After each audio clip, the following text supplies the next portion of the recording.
हर दिन किसी विषय पर हम डालते हैं खास नजर सेगमेंट खास नजर आज पर के जरिए, जिसे आप सुन सकते हैं RSVI इन्फो कैप्सूल पर। तो आज भी हम इस सेगमेंट के साथ हाजिर हैं और आज है 19 अक्टूबर।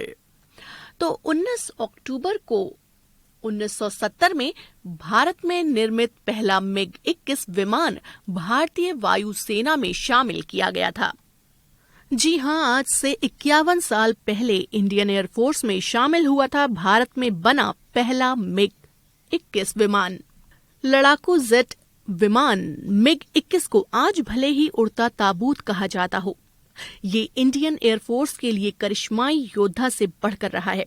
आज का दिन है बेहद खास क्योंकि आज से 51 साल पहले भारत में बना MiG-21 एयरफोर्स में शामिल हुआ था। इससे 5-6 साल पहले MiG-21 एयरफोर्स में आ गए थे, लेकिन वे रूस में बने हुए थे। पिछले कुछ वर्षों में एयरफोर्स में क्रैश और कैजुअलिटी में MiG-21 विमानों की हिस्सेदारी सबसे ज्यादा रही है। इसी वजह से इसका नाम भी खराब हुआ और इसे उड़ता ताबूत कहा जाने लगा। यहाँ तक कि पुलवामा अटैक के जवाब में भारत ने जब पाकिस्तान में जैश-ए-मोहम्मद के आतंकी बेस पर एयर स्ट्राइक की तो तनाव बढ़ गया था। विंग कमांडर अभिनंदन का फाइटर जेट क्रैश हुआ तो वो भी MiG-21 ही था। हकीकत यह है कि रूस और चीन के बाद भारत MiG-21 का तीसरा सबसे बड़ा ऑपरेटर है। 1964 में इस विमान को पहले सुपरसोनिक फाइटर जेट के रूप में एयरफोर्स में शामिल किया गया था। शुरुआती जेट रूस में बने थे और फिर भारत ने इस विमान को असेंबल करने का अधिकार और तकनीक भी हासिल कर ली थी।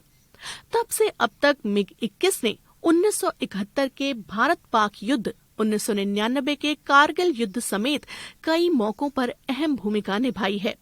रूस ने तो 1985 में इस विमान का निर्माण बंद कर दिया था, लेकिन भारत इसके अपग्रेडेड वेरिएंट का इस्तेमाल करता रहा है।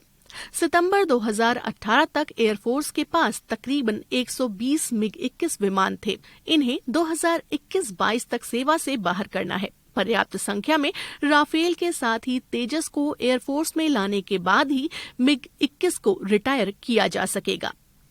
तो ये तो थी खास नजर आज पर। कल भी इस सेगमेंट को सुनने के लिए सुनते रहिए RSVI इन्फो कैप्सूल।